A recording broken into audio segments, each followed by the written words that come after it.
દાદા ભીષ્મનું મૃત્યુ અને પાંડવ કુળની અંદર ભગવદ અનુગ્રહથી પરીક્ષિત રાજાનું પ્રાગટ્ય. બોલો પરીક્ષિત મહારાજ કી જય. જ્યાં પરીક્ષિત મહારાજનો જન્મ થયો અને કહ્યું ને ભાઈ, ભગવાનનો નિયમ છે વિસર્જન પછી સર્જન ને સર્જન પછી વિસર્જન. શું થયું? દીકરાનો જન્મ થાય ને તો તરત ડોસીઓ કે દાદા જેવો છે અને દાદો જ આવ્યો પાછો. અને દીકરાને ત્યાં દીકરીનો જન્મ થાય એટલે તરત બા બોલે આમ બધું બરાબર છે, એનું નાક દાદી જેવું. દાદી નાક વાળી જ હતી. કોઈને આખી જિંદગી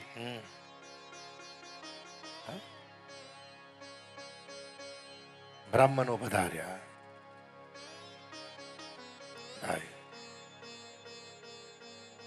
હસ્તિનાપુરની ગાદી પરીક્ષિતને આપી. કરુણા થઈ. પણ એ પહેલા ધર્મરાજ ગાદી પર બેઠેલા ભગવાનને દ્વારિકા જવાની ઈચ્છા થઈ અને ભગવાન હસ્તિનાપુરની ગાદી સમર્પિત કરી દાદા ભીષ્મની પર કૃપા કરી અને મારો વાલો આવ્યો દ્વારિકામાં અને જે શંખ વગાડ્યો,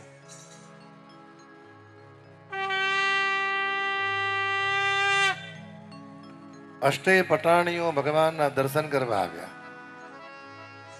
અને ભગવાને શંખ વગાડ્યો. કે છે ને ગાડી લઈને આવે દરવાજા પાસે અને બંગલાની વાર એક હોન મારે સમજવાનું એ જ, બે હોન મારે સમજવાનું એમ. જ્યાં ભગવાને શંખ વગાડ્યું અને કે છે ને હારે ધન્ય આજની ઘડી છે રડિયામણી. હરે ધન્ય આજની ઘડી છે રડિયામણી. હેજી મારો વાલો આરાની વધામણી. ધીરે મારો વાલો આરાની વધામણી. ધીરે ધન્ય આજની ઘડી છે રડિયામણી. હરે ધન્ય આજની ઘડી છે રડિયામણી. અરે મેં તો સૂર્યો સુહાગન સાથીઓ. હરે મેં તો પૂર્યો સુહાગણ સાથીઓ. ભગવાન દ્વારિકા પધાર્યા. બોલો દ્વારિકા. ઈશ કી જય. હસ્તિનાપુરમાં ધર્મરાજ ગાદી પર બેઠા. પાંચે પાંડવો કુંતાજી પાસે આવ્યા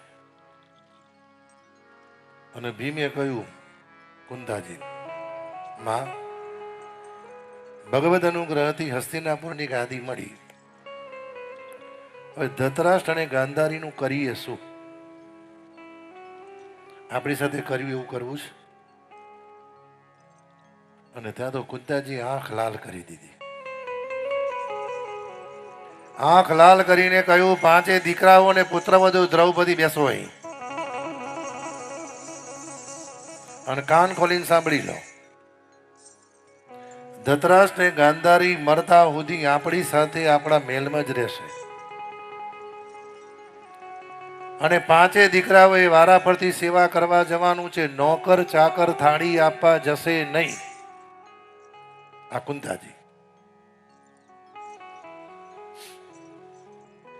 અને જે દિવસે મને એમ લાગ્યું કે તમે ધૃતરાષ્ટ્ર અને ગાંધારીની સામે અવિવેક કર્યો છે તો કુંતાજીએ કીધું, હસ્તિનાપુર છોડીને જતી રહેવામાં મને 1 મિનિટનો વિલંબ થશે નહીં.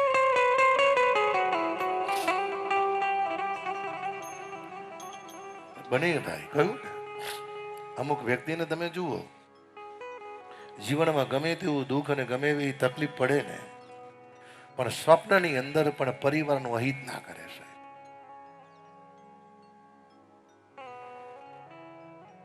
ધૃતરાષ્ટ્ર ને ગાંધારી મેલમાં રહે છે.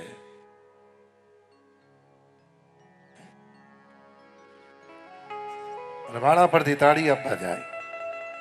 આજે ભીમનો વારો આવ્યો. અને દરેક ઘરમાં ભગવાન એક તો મૂકે છે, એને બોલ્યા વગર ચાલે જ નહીં.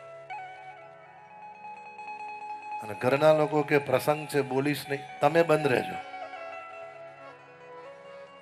અને જ્યાં ભીમ થાળી લઈને આવ્યા, વંદન કર્યા. મોટા બાપુ જય દ્વારિકાનાથ. ધતરાષ્ટ્રે કહ્યું કોણ? મોટા બાપુ ઓળખ્યો નહીં મને? વગર વાંકે ઝેરના લાડવા આપીને મારી નાખવા તૈયાર થયેલો તે.